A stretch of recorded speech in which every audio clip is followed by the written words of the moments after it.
All new drinks are now at McDonald's. With refreshers like the Strawberry Watermelon Refresher and the Mango Pineapple Refresher with popping boba. To crafted sodas like the Sprite Berry Blast with berry flavors and cold foam. Who knew ice cold drinks could be so fire?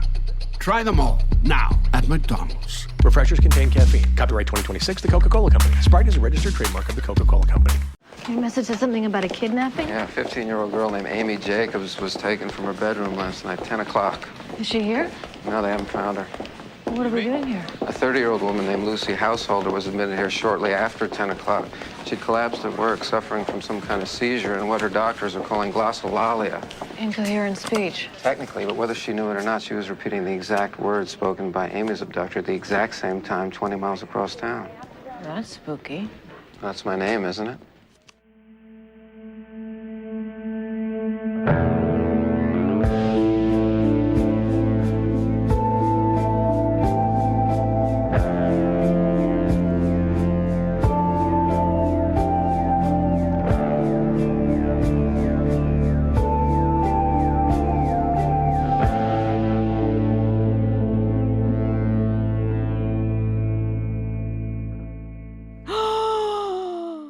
Hello, and welcome back to The X-Files.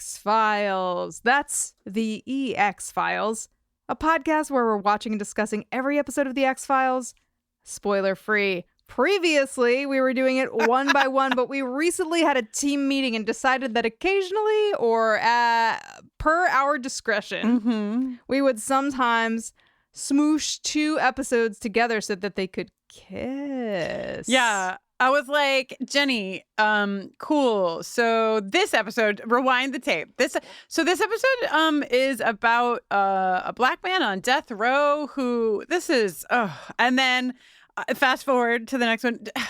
Jenny, this one is about a fat sucking vampire where all that, and then I was literally like, Jenny, the first line in the description of this episode is a quadruple amputee, and I'm about to quit the motherfucking podcast. What's amazing? They are fast. They are loose. Let us get through the intro. I'm sorry, because I have more things to say about my current X-Files journey, which actually is feeling positive. Okay. Stand by. Yeah, stand by. Let me just tell you that I obviously have a feeble grasp of Army protocol and procedure. I'm Jenny Owen Young's ex-wife of Kristin Russo, and I grew up watching The X-Files. Oh, I'm Kristin Russo, and all I want is an episode about the female captain and Scully. Wow. Give the Kristin what she wants. You know what I'm saying? That's a power struggle that I think could get a little sexy. There's so many blouses and so many blazers. So many professionally styled haircuts. Oh, God. Oh, by the way, I'm also the ex-wife of Jenny Owen Young's. Sure. And I there was also too many professional blouses in our relationship, so we had to stop that. I'm watching The X-Files for the very first time, and today we're talking about, like Jenny said, 2 episodes. Season 3, episode 7, The Walk, and season 3, episode 8, no one knows. Oubliette, somebody knows, but it's neither me nor my ex-wife. She suggested Oubliette, or right before we hit record, Weebliette. No, not Weebliette. Webliette. Webliette. Yeah, sort of. I was thinking of, I was thinking of we, right? Like O-U. Yes, like wee. But there's no I after the O-U in this, so I was like, okay, so maybe it's a Webliette. And then what is it that you say the T's? Or is it an yay? You're just going to be saying a vowel sound by the time you get to the end of this journey. I'm just going to say the title of this episode. That's how I will refer to it. Webliettes wobble, but they don't fall down, you know? But that's what I'm saying. Okay, so yes, we're going to talk about episode 7 and episode 8 of season 3. But we'll have a break in the middle. So if you only did your homework for season 3, episode 7, you can pause at the middle, and then we'll talk some more. Although you did just hear a clip at the top from episode 8. Sorry. We do what we want. We live how we must. So who the frick wrote The Walk, Thank you. Jenny? And I would like a This word with them episode- also. Yeah. The Walk was written by John Shiban and directed by Rob Bowman. It originally aired on November 10th, 1995. This is the one where, according to Jenny Owen Youngs, a soldier who lost his arms and legs in the Gulf War is doing all kinds of astral projection revenge murders in an attempt to destroy the lives of his commanding officers. And Scully is sass-maxing. That's a real word or a word you made up? Well, maxing is a very popular suffix at this time in human history. Oh, you mean with the kids? With the kids, with looks maxing, and I think that is the point of origin for the maxing suffix, and then you can kind of adapt it as you see fit. Right now, Sure. we're pod maxing. Pod maxing. I always feel really cool when I do my New York Times crossword and it's like, Gen Z uses this phrase. And I'm like, it's mid. I know the answer. Right. Me, a cool guy. Yes, in the bloom of youth. Okay, so out of the gates, I would like to say that when I texted Jenny, oh God, the first sentence of this is a quadruple amputee, and then the sentence continued. I sent that because I knew that we were A, in the 90s, B, in the X-Files, and so therefore I gathered that C, this would be ableist. And it is in this... in the sense that, and this is like, you could sub in like queer for most of this and many other things, but it's like, sure, is it possible that a quadruple amputee coming home from the war would be angry? Yeah, fuck yeah. Sure, is it possible that anger would drive that quadruple amputee to harm other people if they could? Maybe. But I think that the biggest problem lies in the fact that so often folks with disability are portrayed in media as angry, as, fill in the blank. Like this is it's not a problem that one person might do this on a television show. The problem is that the narrative...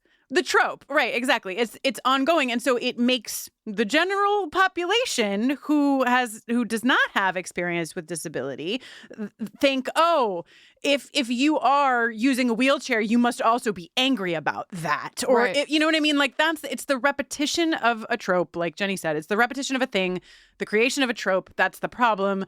You know what I mean? If the gay person is always falling in love with the straight person and they're upset and angry, then you're going to just, that's the problem. Totally. So, yeah. Question for you. Does the episode get any points back for bravely positing anyone can do revenge murder regardless of ability? Sure, fine. I think that actually your current wife and your ex-wife are in agreement on many things, but one of the most recent things we're in agreement on is, can this show just stop with the military? If we could get away from the military for a run of 4 or 5 episodes, let Mulder and Scully really stretch their legs in civilian life. I understand that there's a large conversation to have been had and to also still have about the United States military, how we treat folks who have served in the military here, what happened in the Gulf War.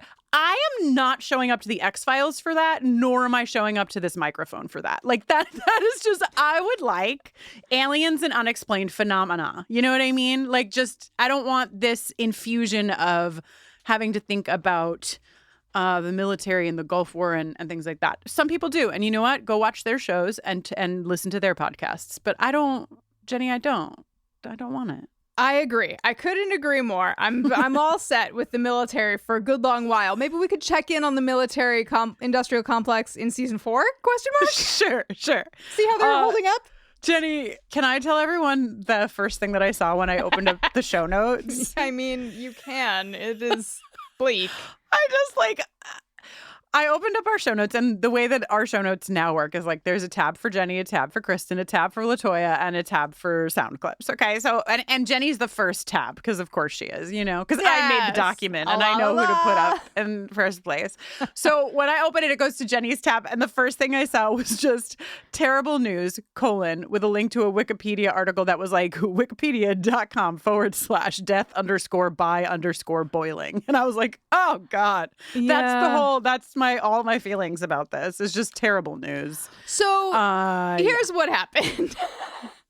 I watched this intro and I was like, why does the hydrotherapy room lock from the inside? Why does the water temp go up to 240 degrees? That doesn't seem necessary. It feels like we should be cutting that off at I agree. 120 max. I agree. Then I was like, wow, I wish water would boil this fast on my stove, though. How can we harness this military technology of water heating for my kitchen? Then I was like, what's up with death by boiling? How long does it take? Can it happen? What temp does the water have to be? I set off to Google with that in mind. Sure.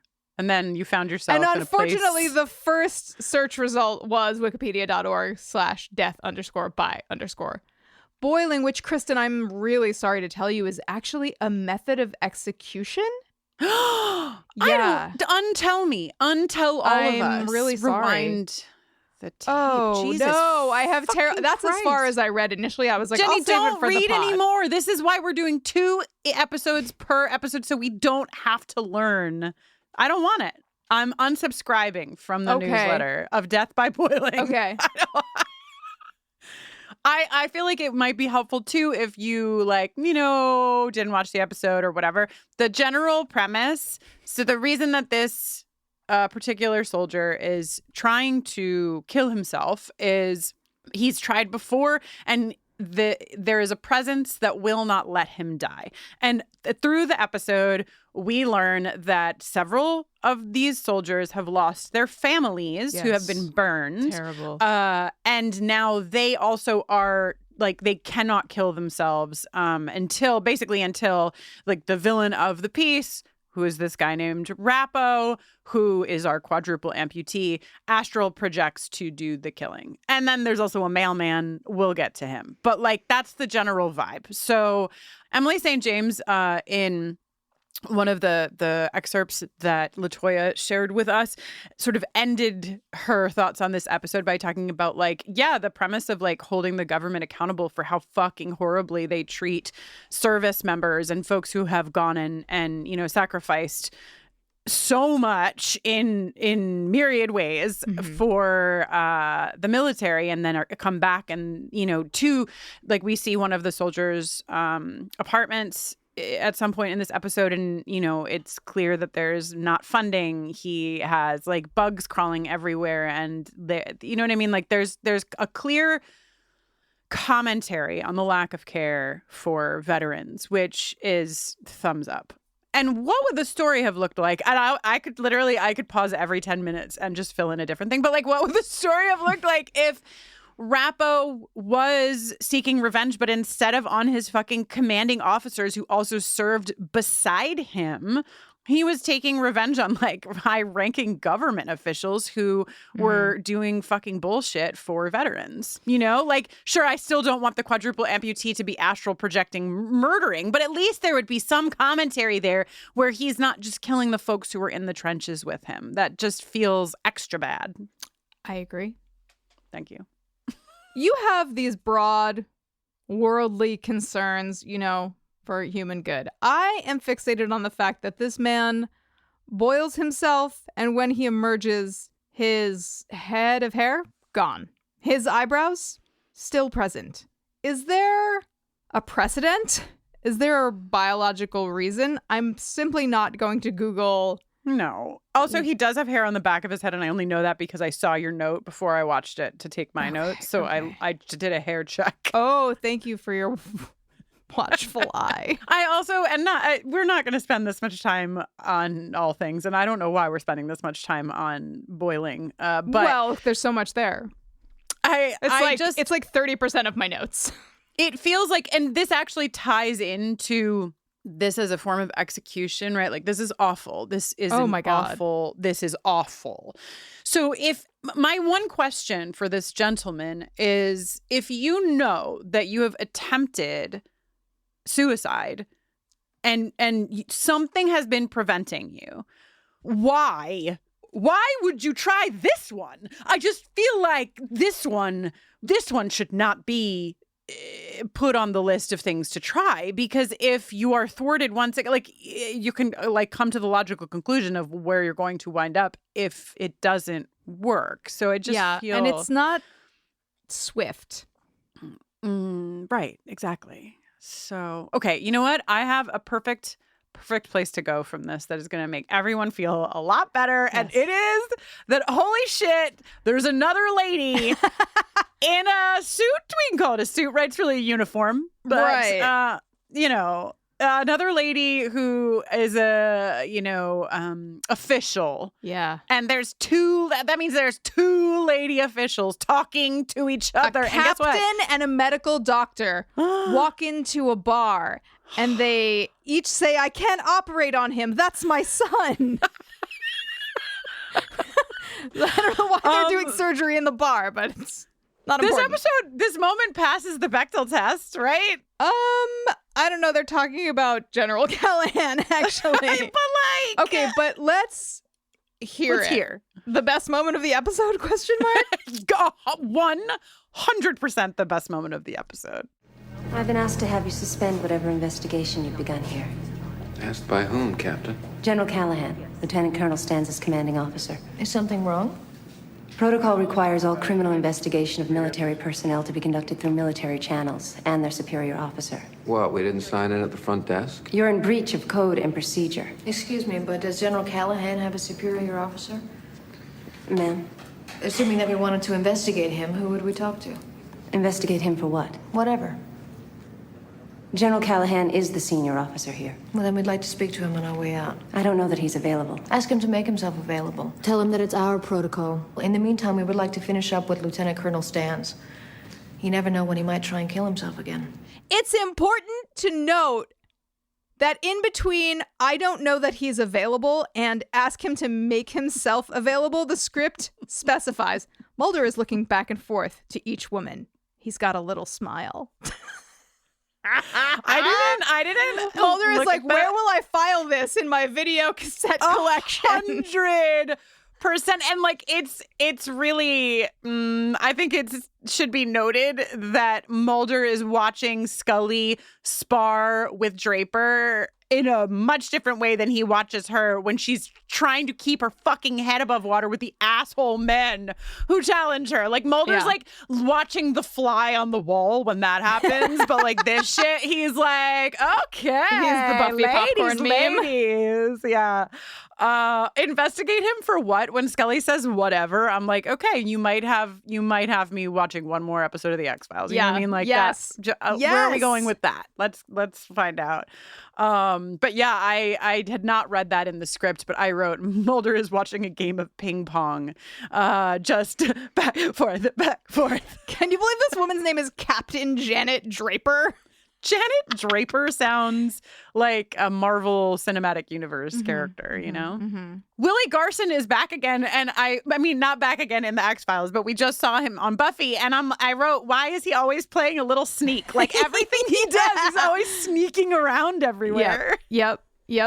I mean, when you hear that there's a character named Roach who's helping someone do evil. Yeah. You think this of is Willie kind of Garson. what you picture. Yeah. Just skittering about everywhere. And this is to fill in the missing blank. The only way that Rappo can astral project somewhere to do a murder is if he has something physical from that place. So Roach has two nicknames. He's also the mailman because he goes to the homes of the families of these commanding officers to get a piece of mail so that Rappo can touch it and then get to the house via astral projection. It's so much. In conversation with the next episode, and I won't like say too much, but I will just say when we get there, What happens in the next episode is unexplained phenomena in a way where I'm like, this makes sense to me. Like, it is unexplained. I don't necessarily need an answer. You just can't complicate it so much. Yeah. And then I won't have the question. Like, if it just is unexplained and mysterious, it's intriguing and interesting. But if you give it all of these fucking particulars, then the human mind is like, wait, so what then? And so that's the issue that I think I've been having with a lot of the episodes prior to this, and why I am reaching a turning point with the next episode. And I'll talk about that more when we get to Oubliette.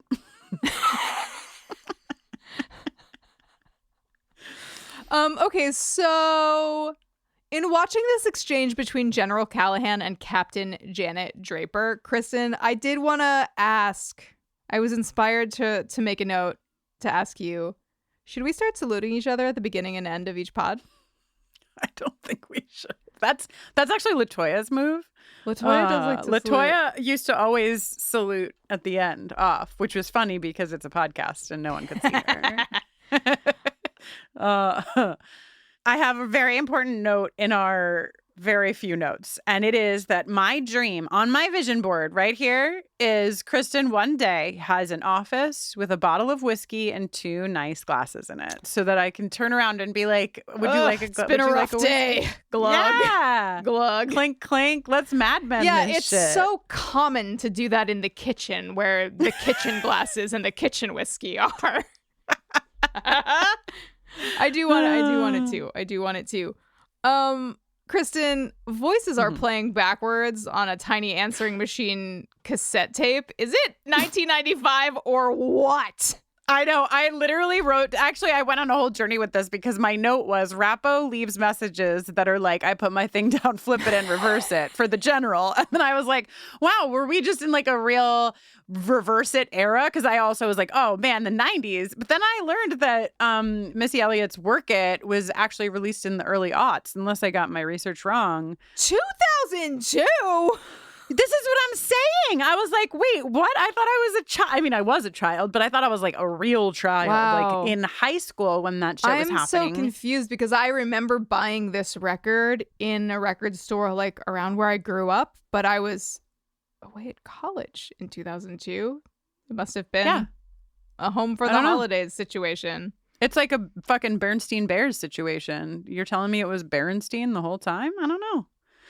Anyway, regardless, things in reverse being played, or things being played in reverse, feels like a real marker of the 90s to me too, even though our Lord and Savior, Missy Elliott, was only doing that in the early aughts. You know what else is screaming 1990s?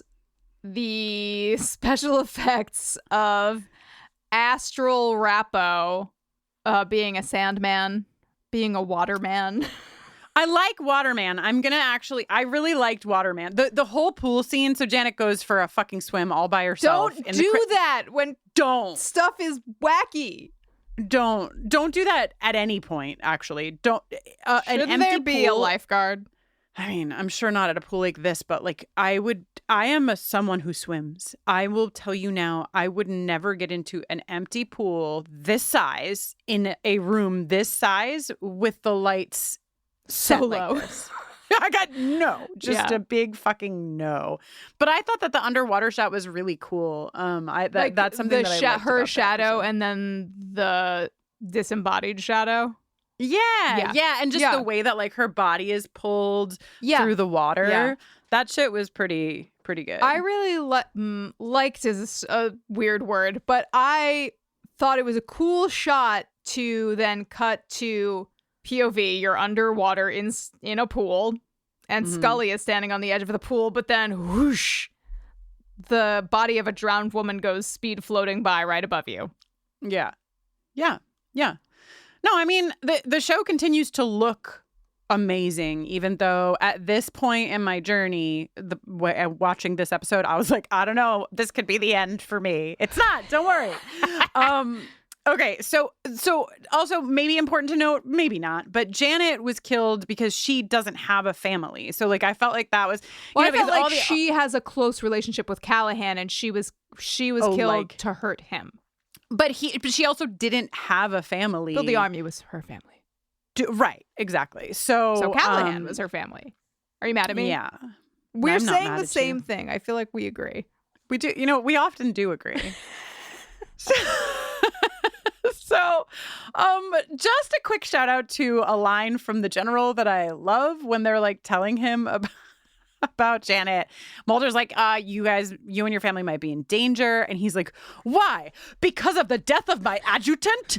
Adjutant. Adjutant? I was Googling that so fast. What is it? I didn't even Google it. I just said it a bunch of times. Specifically, it's like someone who assists a commanding officer in like administrative and human resources.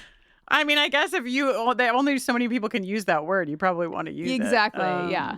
Okay. So, but he admits you know what?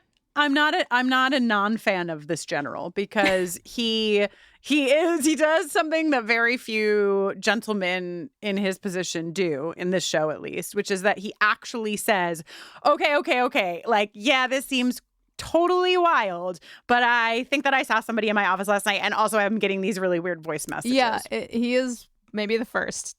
Points to General Callahan. When we see Willie Garson skittering around the general's home, is he supposed to be? Is he like sped up a little? Didn't it feel like a little? It felt fast forward. Also. So Roach goes in to get the mail at Callahan's for the reasons that you can fucking put together. The fact that when he runs away, he runs through the sandbox. He makes sure to hit the one place where he could really leave a nice footprint. Yeah, but which like honestly is ridiculous, but also seems in keeping with his kind of character vibe. Is like he never wanted to be doing this. He's in a position that he does not want to be fulfilling. But it's like it's very similar to the DPO relationship of like Jack Black's character being like, I mean, like at this point, I can't fuck with this guy because he'll just kill me too, like, so I have to keep doing the thing.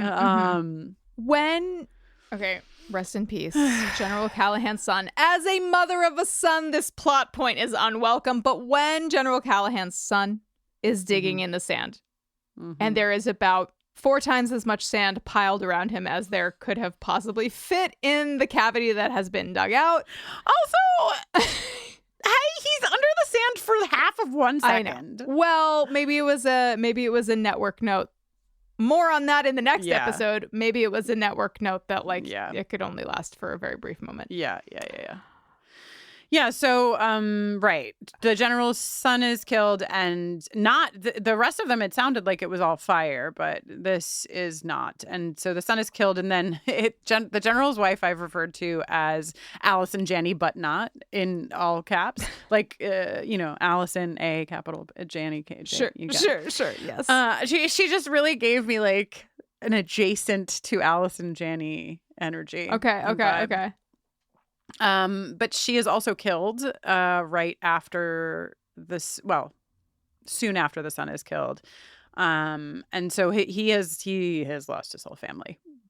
But before that happens, okay, a brief bone to pick. Mulder, Scully, and the general arrive at the house. This is before anyone dies. Okay, the kid is like, "Hey, someone broke into the house, Mom." The mom is at the door and she's like, someone broke into the house. They are already terrified about whatever. And he's like, go upstairs. We've got shit to do. And they all just go into the room to listen to the tape together. Also, after it has been revealed that, like, after the son has told the mom there was a man here, she was like, oh, you're so upset. Okay, well, go play in your room by yourself behind a closed door on a different floor of this house from me when someone was allegedly just in our home.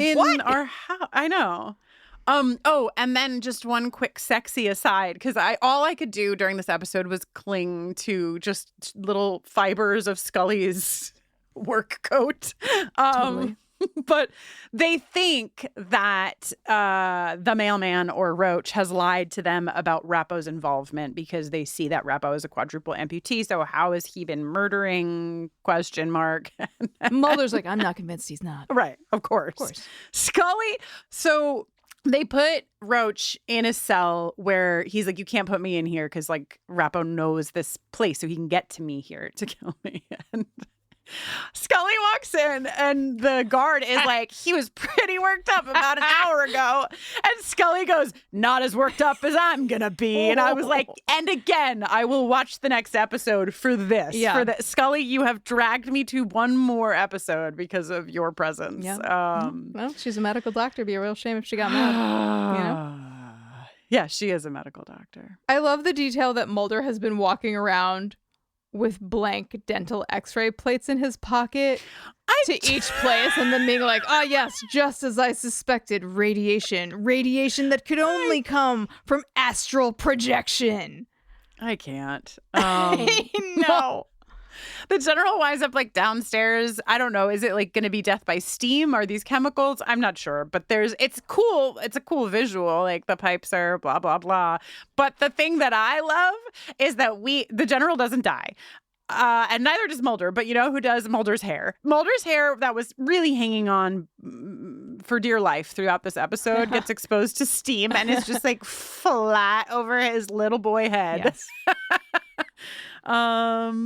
And yeah, I have one other thing to say before we're at the end monologue. Remember when they used to have fucking monologues at the end, and Jenny? sunflower seeds. All that was once ours is returned to us again. Yeah. But like, where did it go? Well, Scully doesn't have to turn in her little notes anymore. Oh, I guess that's true. But the like aside, right? The like structure of the show as ending with the report they're turning in for the case just feels like you made that a thing. And I'm not against that thing. I kind of like, I mean, the fucking monologues at the end are ridiculous, but like I at least felt attached to them as part of the show's like rhythm. Yeah, a rhythm. And also it just feels like a nice place for them to sort of like not wrap it up, to like put a bow on it, but not finalize anything, to be like, and we still don't know. Like every report they turn in ends with an ellipses, you know? Yeah. And great. I like that. Yeah, me too. So before Mulder writes his little notes, the only thing that I wanted to talk about that we missed is when Mulder is in with Rappo, and like Rappo is basically dragging Mulder for being somebody who just like watched the war on television and blah, blah, blah. They are talking so close. I was like, no one could ever talk closer than this. And then Mulder at the end of the scene leans in even closer to be like, no sleepwalking. I do think, I was like looking at this and I think that it has to do somewhat with the camera settings specifically. Like I think they look closer than they actually physically are. They use the rear view mirror camera. Yeah. Yeah. But still. So, you know, this is not, I wish that I had the foresight at the time to say skip it or watch it, because like this is a huge skip it for me. Like I would say, if you want to watch the X-Files and like get the gist of the thing and like enjoy yourself and whatever, fucking skip it. This is a skip for me. Whereas Oubliette coming up next, I don't think you skipped that one. One. And I'll talk about why. Oh, geez. Yeah, I mean, I feel like we've already discussed, like, the main thing that I got out of this episode was Scully sass-maxing, and everything else I could leave. Yeah.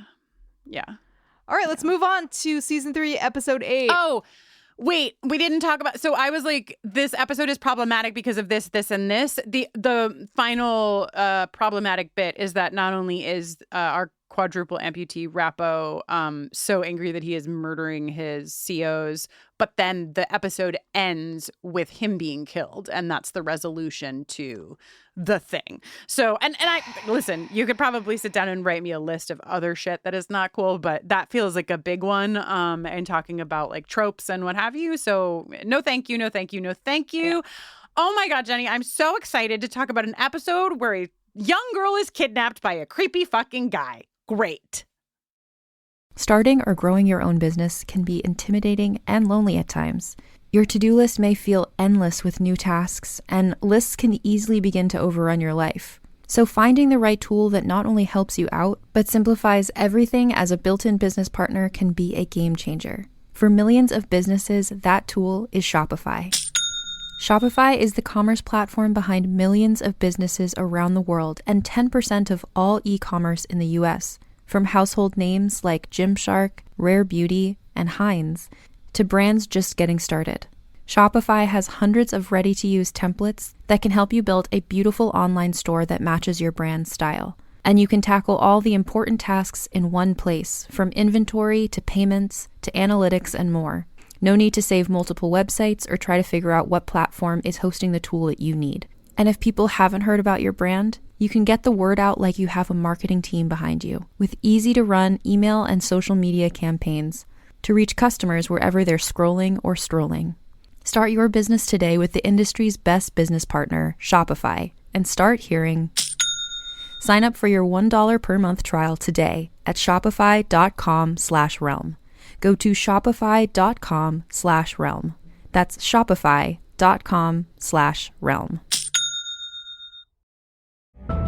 The war is over, and both sides lost. Kingdoms were reduced to cinders, and armies scattered like bones in the dust. Now the survivors claw to what's left of a broken world, praying the darkness chooses someone else tonight.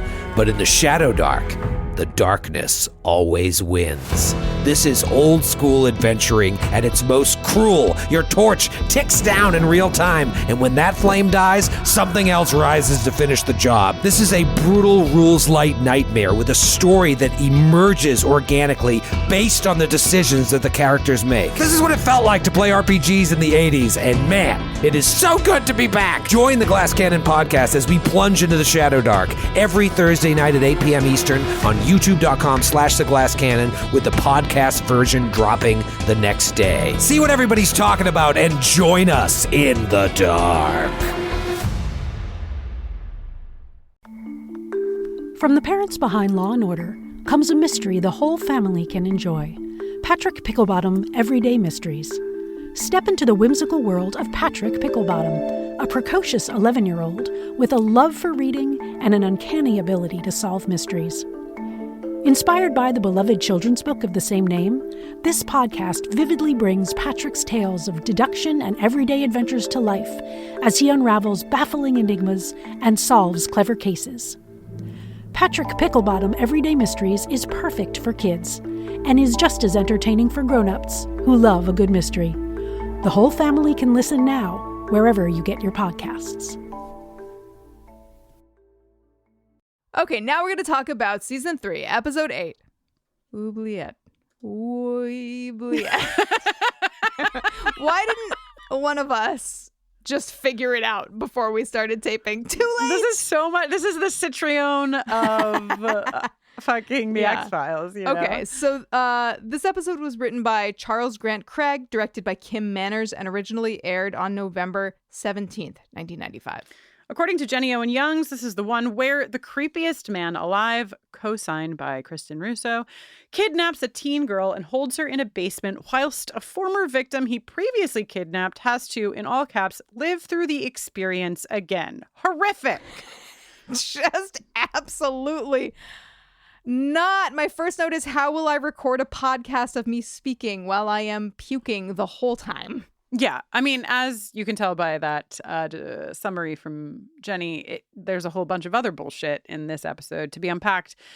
But yes, Jenny's, both of her pointer fingers are up in the air at diagonals, sort of like she was frozen at a disco. I just have a quick would you rather for you, Kristin. No. We haven't would you rathered in so long.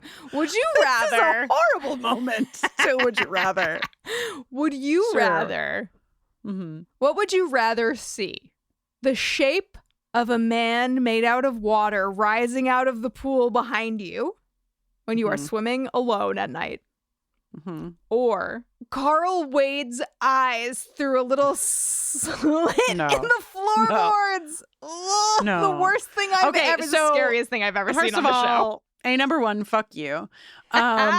Second of all, actually in both interpretations of this would you rather, I'm picking the waterman.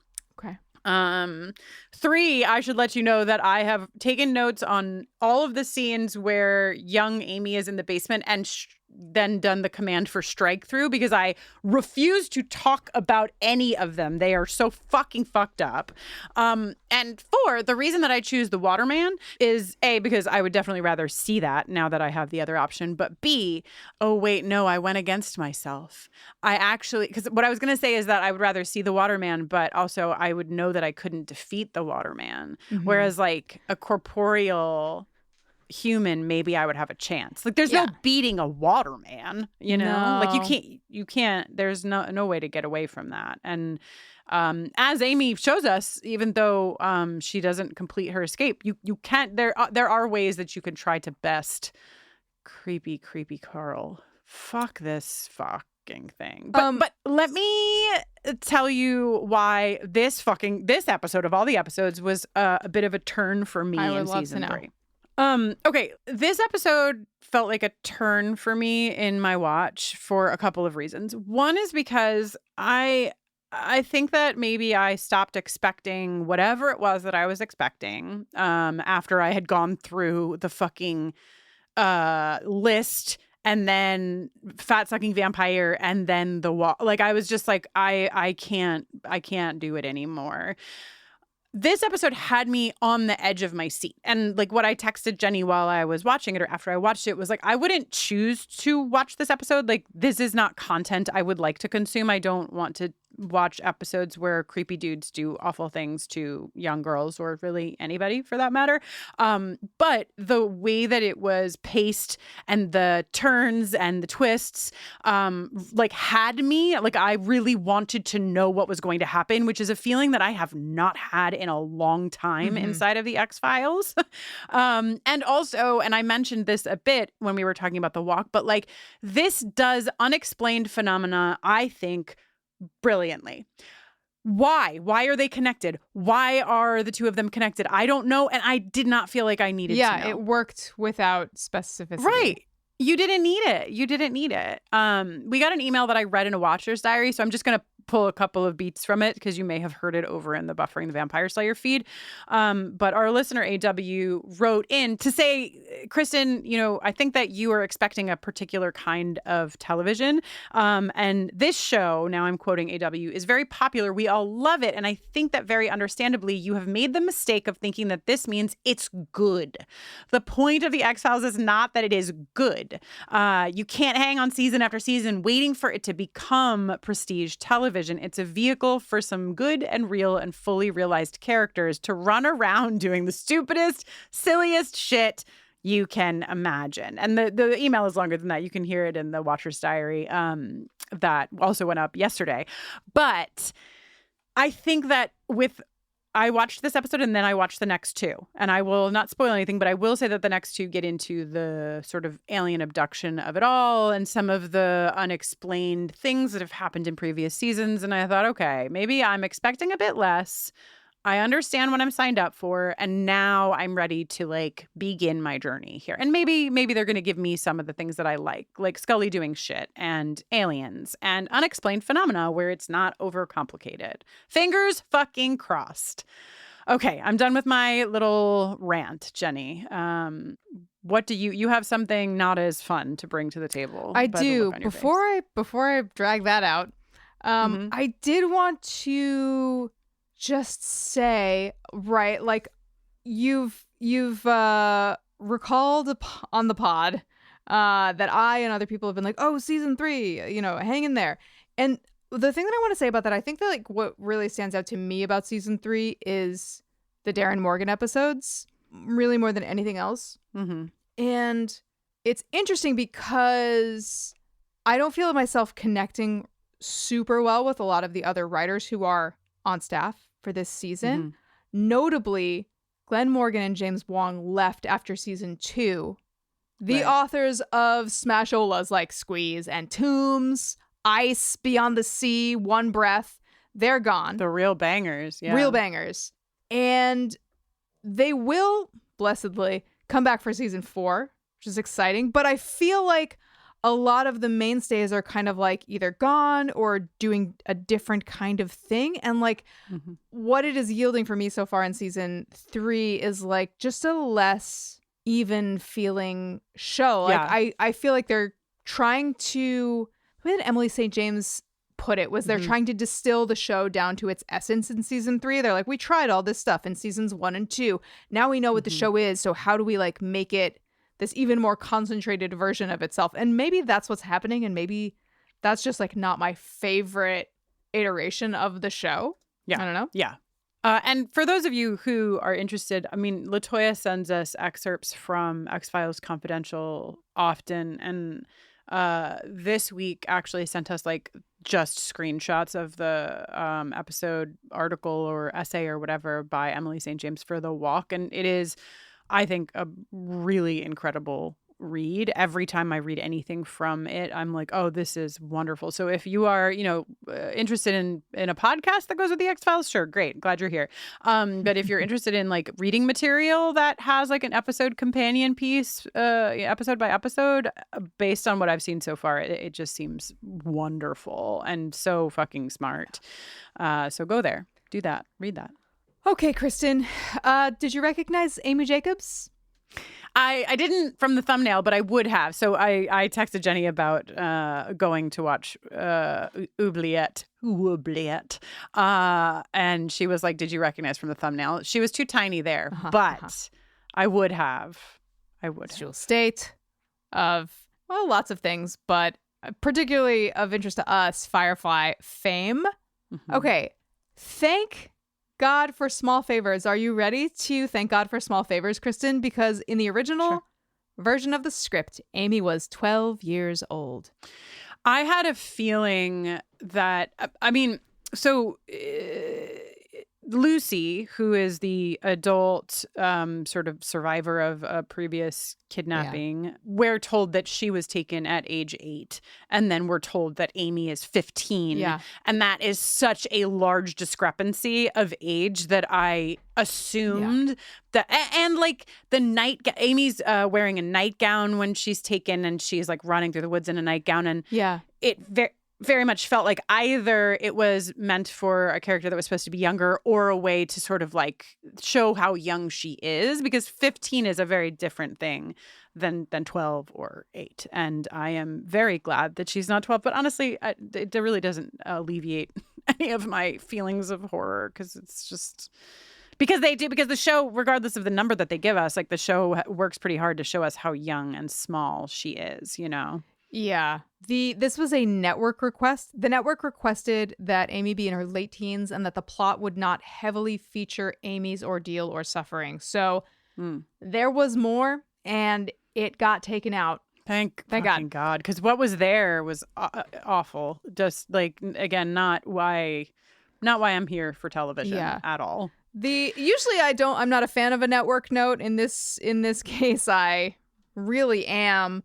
Unfortunately, their reasoning was rooted in like real tragedy, because this episode was coming out right around the time of a very high profile abduction case. I won't even name the victim and I won't share the details, but so the network note came in response to that aligning. Like maybe the network note wouldn't have even happened without that. It's possible. Oh, God. A word to networks, please make the note regardless, because I just, unless it's really doing some important work in some way, I just can't see why we would ever need to see this. Okay, I want to, if I may, I wish just talk about the cold open, because the cold open, it does the thing that I'm saying I like. Yeah.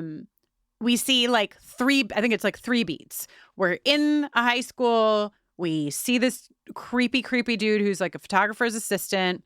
He takes this photo of Amy.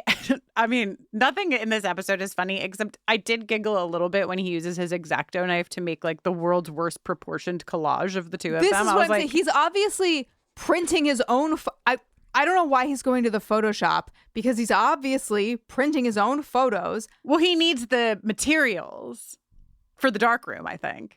But also later, the detective is thumbing through like 4x6s that very clearly came from the Photoshop. Also, if you're working at a goddamn photo print shop and someone is bringing in a full roll of a girl looking scared in a nightgown in a basement, please do something about it. Yeah, please fucking do something about it. Okay, so Sorry. the first beat of the cold open, we see that there's a creepy guy. We immediately know what the fuck he's up to. And the lighting is incredible. The shit is fucking like it's done well, and it's short. This is a short cold open. Then we go to Amy's. Yeah, we go to Amy's house. We pan across. We see her sisters in the room. The clock is 10:05 p.m. and she gets taken. And then we cut to a fast food restaurant where we meet Lucy, who is not getting her drinks because she has a bloody nose. We've just seen creepy dudes say nobody is going to spoil us in the last scene. And she falls to the floor. And the thing that she's saying as she hits the floor is nobody is going to spoil us, as the camera goes across her watch, which also says 10:05 credits. That's how you fucking do it. That is how you do it. I am invested. I am interested. I am curious. What the fuck is happening? Let's go. You know? Yeah, absolutely. Absolutely. It's a great opening hook. Is this a bad time to soft launch that what we're trying to do for Homecoming is make it possible for people to take laser light school pictures? Maybe. Okay. Goodbye. Goodbye for now. Just put that in your back pocket, listeners, and we'll bring that up again at a less different time when school photos are not situated in this context.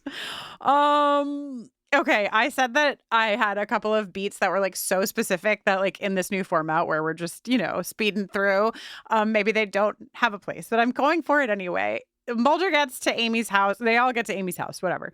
There's just this one shot where Mulder's about to walk upstairs to talk to Amy's mom, where another like officer, detective, agent or whatever like crosses his path. And this man is the most awkward actor I've ever seen in my life. He like walks across the room, pauses, looks at his wristwatch, puts his wrist down and continue. And it's just the two of them. Like there's nothing else to look at. And yeah, so sorry to that actor that I decided to take like a solid 30 seconds on that, but it just was not good and funny. So Mulder heads to the hospital, right? To talk to Lucy Householder. And Scully, whose plane was delayed, joins him there. And they have a little exchange that you heard at the top of this episode where Mulder runs down what's going on and how spooky it is. Yeah. She says that's spooky. And Mulder says, that's my name. I know. This is, and like, so this episode has like, in addition to the, okay, it's just unexplained and we don't need any more than that. And like it being paced well and what have you, it also seems to remember that we as a viewing audience are invested in certain beats with our two characters that we want to see more of and hear more of. Like we'll get to Mulder's sister again here. And like, it just seems. Are they just not, we're just like not seeing a powerful Mulder and Scully connection so far this season. Yeah, like it's like they forgot all the groundwork that was laid because you don't need it to be an episode about like alien abduction or whatever to like push on this thing of, hey, Mulder, you're in too deep. Your emotions are getting the best of you. Like that's like one of the things that makes their relationship so compelling is not that like Scully doesn't believe and Mulder does. It's more that like Scully is like, you have to keep your head about you. You've been through some really fucked up shit. And I'm not saying that this isn't absolutely possible. I'm just saying that like you're making it more than it is. Like that is interesting. And we really haven't seen it at all this season. And I was reminded of it. And again, not spoiling for the next two, but like I saw a little bit of it here. And then as I watched, the next two are a two-parter. And there was more of that. There was more of like, okay, these are the things that like you told me to know about these characters. Yeah. And the reason you told me that I would care about them. And then you just didn't put any of that in the first, or much of it anyway, in the first, 6 episodes of the season, 7 episodes of the season. I really like Tracy Ellis's performance in this. Who's playing Lucy. She's like got this like really effective cagey shell-shocked thing going on, but there's also this like thread of certainty running through her that I just found like a very compelling mix. Yeah, I did too. I really liked like nearly all of her line deliveries and things, and it was right on the edge too. It was like you could see it just it could like go one off the rails so other. easily. Yeah.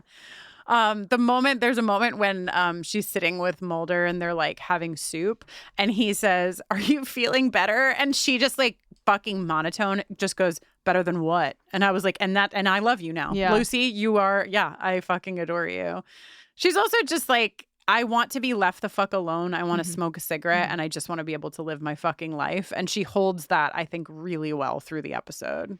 I also feel like she articulated something that, like, I feel like I've seen a lot of episodes of television try to hit this, but I feel like the way that she articulates it might be like top of the heap for this, like it's unusually, I don't know, emotionally deft.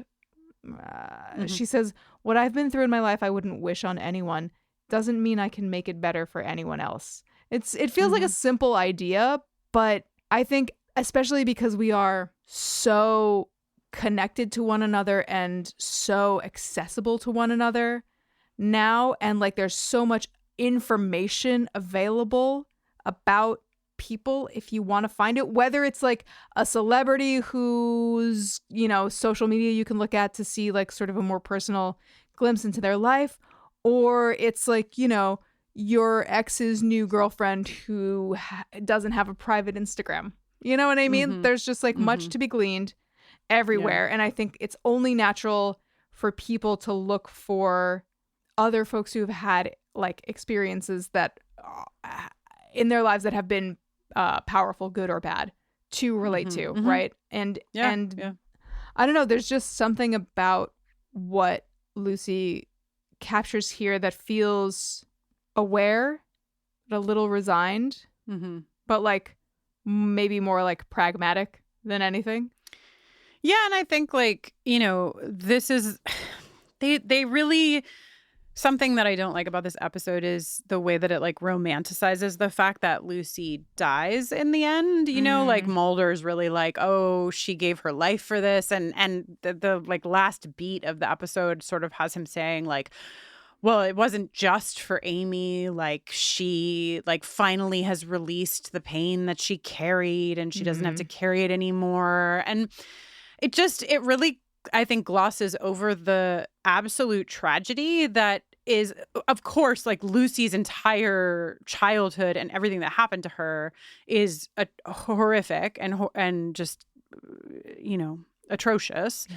But she tells us, like she tells Mulder, like I was just actually fucking getting it to get, like I just, you know, she's been struggling with addiction. She's been like all of these things that Mulder like astutely is like, I like that is not surprising given everything that she's been through, right? And she's in a halfway house. She has a job. She, you know, what is she necessarily like reaching for and where will she get? Question mark. But like she tells us in her own words that things were finally starting to go okay before this happened. And then you have Mulder just like Jenny, when he just pulls the photo of this fucking guy out and shows it without any warning, like, you know, it's just, there's a lot of fucked up shit in there. But ultimately, this is a absolute tragedy for Lucy. This is not like, oh, and now she can be at peace. Like, fuck that. No. Like, she was doing the work of someone who had survived this horrific thing to try to feel a semblance of herself again. And then that was, you know, allegedly she gave that away, but like I think we could say that was taken from her. Even if in the end she decided to like let Amy live, like this was still taken from her. She did not ask to be put in this position that she was then put in. So, you know, and fifth rant of this episode for me. Gosh, can you think of anything worse than the shot of Carl Wade looking down through the people? No, I'm really trying. I wish that I could share my screen with you quickly and efficiently, which I can't because I'm 45. Hit that jingle.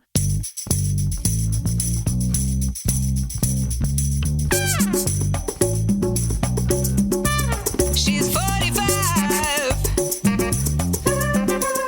She's 45. She's 45. She's 45. But I literally am looking at my note that says creepy as fuck through the little peephole moment crossed through. Like I've crossed it through. I hate it. This is too awful. I can't say it aloud. I'm not even looking at it in my own notes. I think that we should say, like, you know, if you haven't like just watched this episode, the shot of Lucy in the cold open saying the same thing that Amy is saying, like, as the episode progresses, we see that everything that's happening to Amy is happening to Lucy. So Amy is really cold. Lucy is really cold. Amy has scratches on her face. Lucy has scratches on her face. Lucy can't see because Amy is in the dark. Like, these are all like, you know, direct things that are experienced. And when we eventually find out, Jenny, that when Lucy had a bloody nose, she was not only bleeding her own blood, but she was bleeding Amy's blood. So has Mulder ever been happier?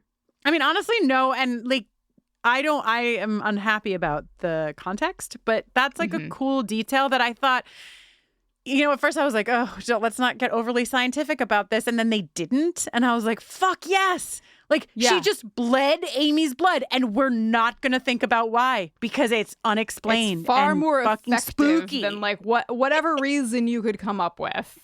Yeah.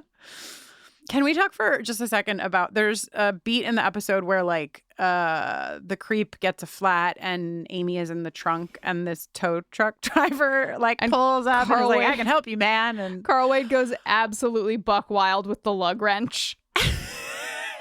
Yeah, but like the tow truck driver is more my point of focus because I wrote in my notes like, this is a stripper. This is a stripper. He is a stripper who's on his way to a bachelorette party to be like, I heard someone needs a tow. But he just decided he was like into the role before he like gets to the party. Like, he is not a tow truck driver. He is a stripper playing one. That's my thesis. I like your thesis a lot. Thank you. The way that, okay, I had a note about the way Lucy eats this soup is stressing me out and also reminding me of Ruby's mom and her coffee. So full, so close to the edge of the counter. But then I was like, wait, does Lucy eat like this because she has residual like trauma around eating? Like, is she protective of her food, or like does she like go into a particular mindset when she's eating food, which is so awful to think about. Yeah. So any fun you tried to have, it's gone now. Immediately. Yeah. It's gone. Yeah. Here's something that's fun? Question mark? I don't know. So the guy that plays Carl Wade, the creep, Michael Chieffo, we think is the pronunciation. But all I want to say is like, when I see an actor and I'm like, oh, like this person looks familiar. Have I seen them in anything? Whatever. I go to the IMDb page and I scroll. And I just accidentally, because he has a lot of credits, but I accidentally learned that he plays the role of dad in probably more than two things, but in two things in particular. A movie called Last Will and Testicle and a movie called Herpes Boy. And I was like, sir. What? Like, imagine having both of those on your credit list. Yeah, is everything okay? Yeah. I thought you were going somewhere else, because what it made me think immediately, it was like, it must be so rough to like be much like Eugene Toombs before him, to play this role and to like have, kind of a recognizable face and then to be out in the world. It made me think of like, there's an episode of Friends where Joey is still a struggling actor and he takes like speaking of herpes, a hepatitis ad campaign, and he's like kicking it to a woman, and they're like down in the subway about to like go back to his place, but then she's like looking over his shoulder, seeing a poster of him with like yellow eyes that's like, get the hepatitis vax. Yeah, you have to carry that. So I will say I did read a quote somewhere from Jewel Staite being like, this guy felt really bad that he really didn't want me to like be afraid of him, and he like went way out of his way to be nice. Oh, I mean, and her performance, as much as I don't want to be watching it, is pretty incredible. Totally. I would just say, if you're running outdoors, don't wear a nightgown. The nightgown. That's also, this character would not have worn, like, she's 15 and we see her in high school. Like, she's not going home and putting a nightgown on, but it was 1995. Whatever. It was a different time, Kristin. You were 15 in 1995. Did you wear a nightgown? No, I don't think so. No. You only wore, most of us only wore nightgowns when our parents. I'm also a cool guy, so. Okay. I just wanted to touch on the Mulder and Lucy. Well, I mean, I'm sure I have more to say than just this, but There's this moment when, or there's a few moments really when Mulder is sort of saying to Lucy, like, you're our best hope. Like, you have to, you're the one who can save Amy, which is just like fucked up in many ways since she has been through her own trauma. But I just thought to myself, like, imagine that they had put Scully in this role. Like, you know, they're both there, but it is Mulder who is, and I like maybe it's your sister, blah, blah, blah. We'll get there. But if Scully, a woman, is talking to Lucy and is able to maybe say these lines or deliver these things in a way where you're seeing like two women talk to each other about this situation, it's going to land so much differently. And in my opinion, in a much more preferred way than having Mulder be like, you have to do this. Like, it's all up to you. You can save Amy. Like, it's just very, I mean, insensitive is not a strong enough word, but it's very insensitive. And also, I wrote, did they get LaToya's note that, like, no one has any empathy for characters? Because, like, all of a sudden, Mulder is, like, could not care more about Lucy and everything that happens to Lucy. Later when Scully is like, yo, you're projecting because of your sister. And then Mulder is like, don't you think I thought of that? Like, not everything is about my sister. But don't you feel like this is, like, a little bit informed by his sister? I like the exchange between Mulder and Scully here for the reasons that, like, we talked about already. But I think that, yeah, of course, you can't completely separate Mulder's experience of, like, losing his sister to him then sort of, like, laying that potentially on Lucy and or Amy. But he says, you don't think I've thought of that? I have. And not everything I do, say, think, and feel goes back to my sister. You, of all people, should realize that sometimes motivations for behavior can be more complex and mysterious than tracing them back to one single childhood experience. Like, I thought that was astute. I was like, you know who didn't write this? Chris Carter. Because that is a pretty well-written fucking line. Yeah. Like, he's not saying, I mean, he is trying to say it has nothing to do with his sister, but I think, like, the actual truth is in there that, yeah, his sister is present, but there's more happening for him than just that. Sorry, I, like, forgot for a few episodes, and now I'm just remembering again that Mulder and Scully have each lost their sister and their dad. Yeah. That's all. We should probably talk for a moment about this moment when, so I've already said, yes, I support the plot line of Lucy bleeding Amy's blood, but I'm going to just send a memo to Mulder, which I think Scully is also trying to send to Mulder. Yeah. Maybe don't say that to the other officers who are trying to investigate this case. He can only be himself. He can. So the stripper tow truck driver. Thank gosh he was threatened. I mean, honestly, he's like, I was right here and the car was going this way. Also, the fact that Carl Wade got a flat in the middle of his kidnapping what are is the odds? Truly incredible. But Mulder, like, traces the route and is like, this is exactly where Lucy was found 17 years ago. So, man. Everybody off to the races. We know where we're going. We're going to Easton and we're going to go to the photo shop because clearly Carl Wade is just simply using his address and name and everything there at the photo shop where no one will ever think to look.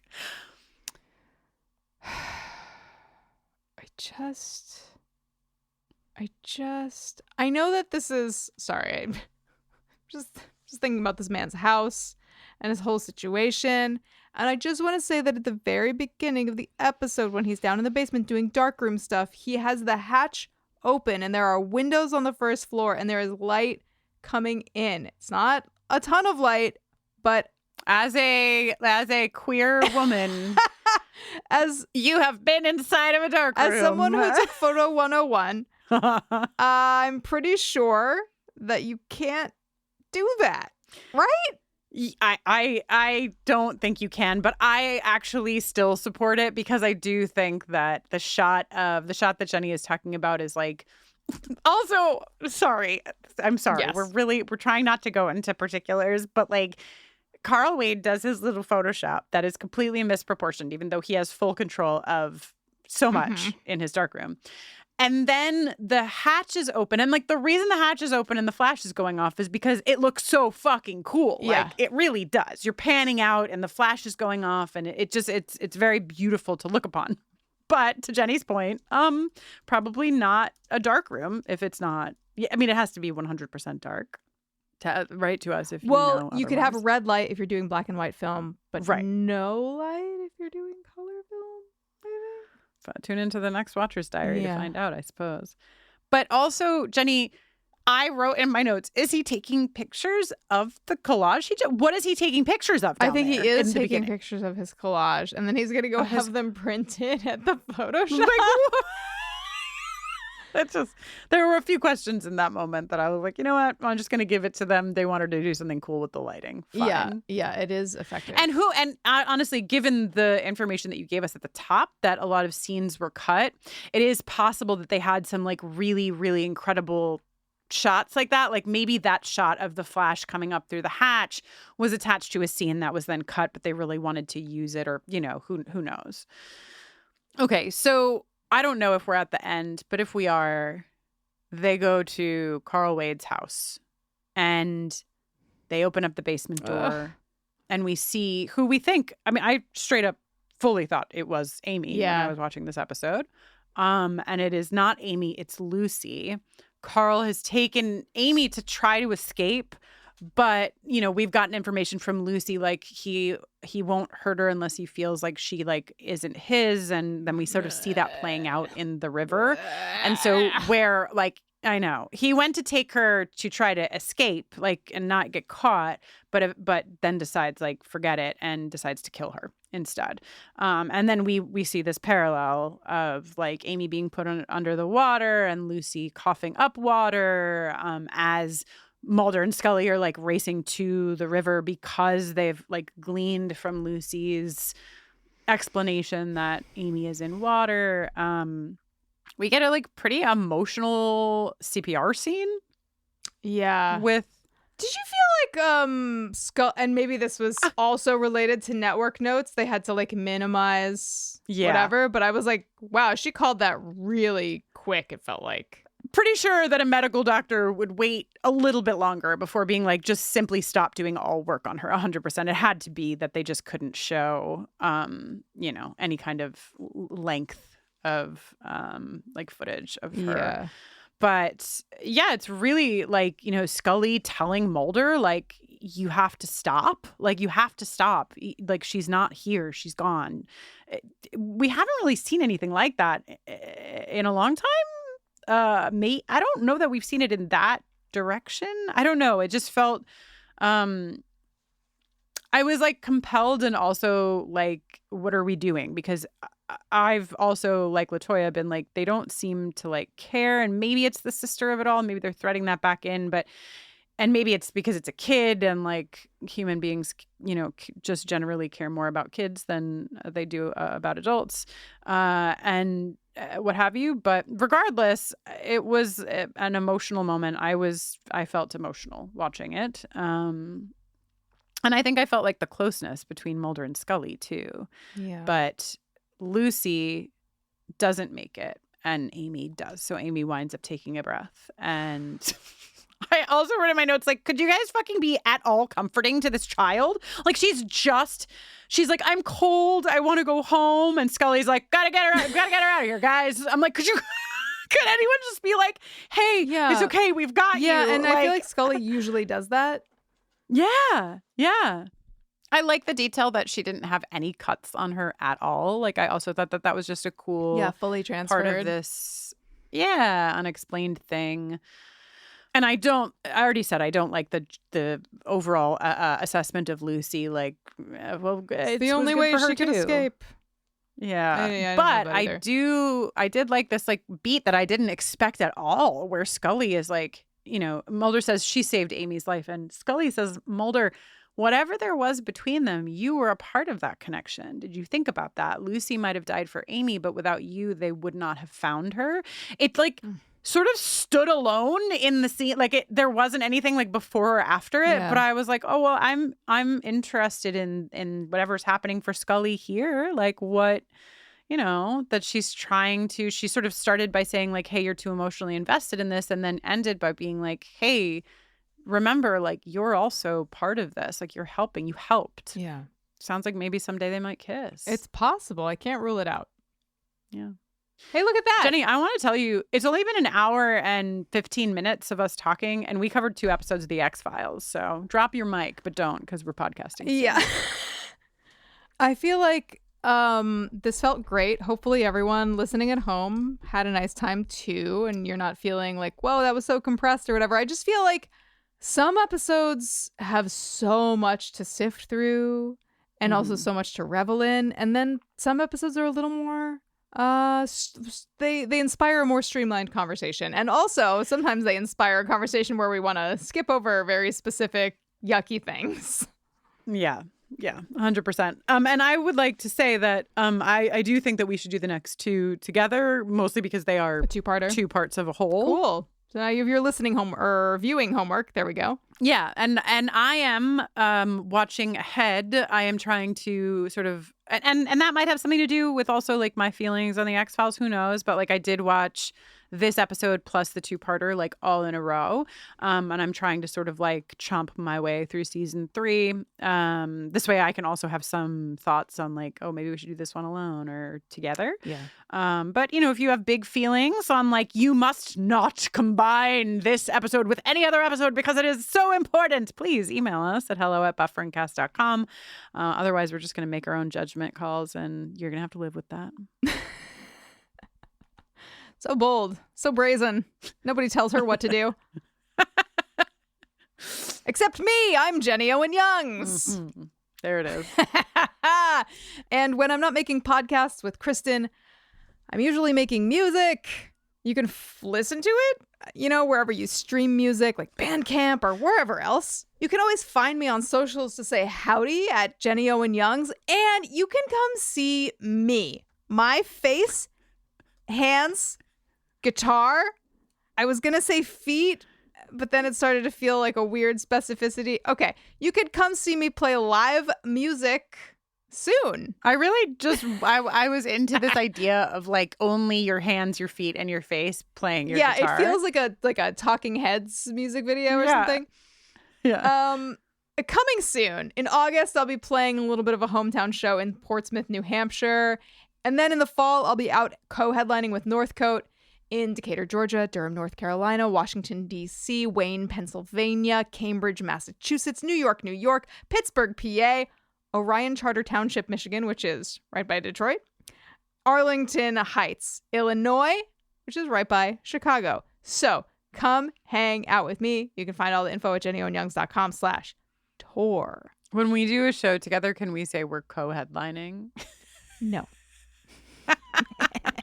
My name is Kristin Russo, co-headlining as usual with Jenny Owen Youngs here in your podcast space. And when I'm not doing that, hey, I'm working with or for or both LGBTQ plus communities. It is June.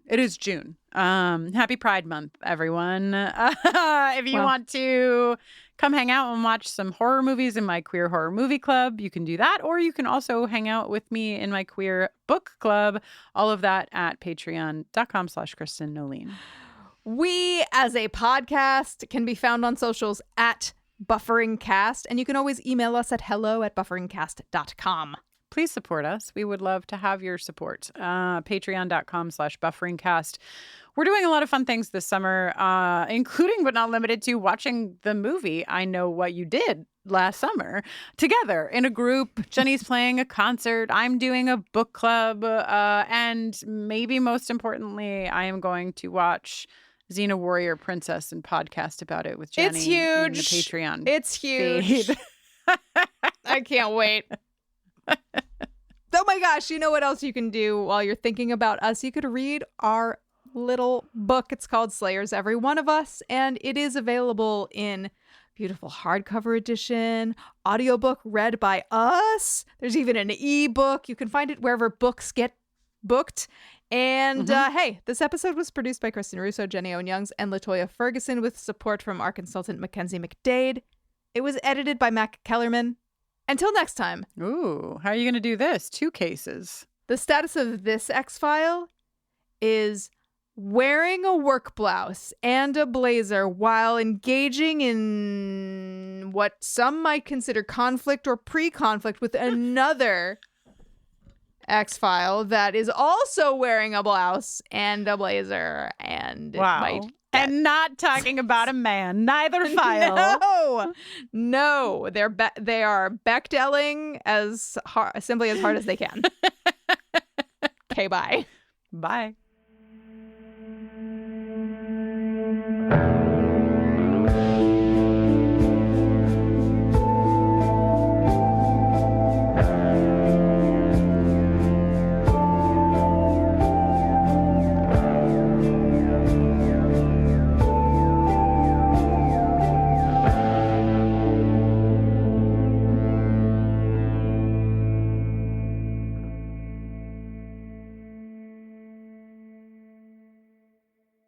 This Father's Day, when you ship UPS Air at the UPS store, your items arrive on time or your money back, guaranteed at no extra cost. It's like the father of all shipping services. It shows up to the airport way too early, just to play it safe. It's overprotective about all the things that truly matter, and it's always prompt, especially to be with family. Make it your first choice to celebrate your dad. Ship UPS Air with our money-back guarantee, exclusively at the UPS Store U.S. retail locations.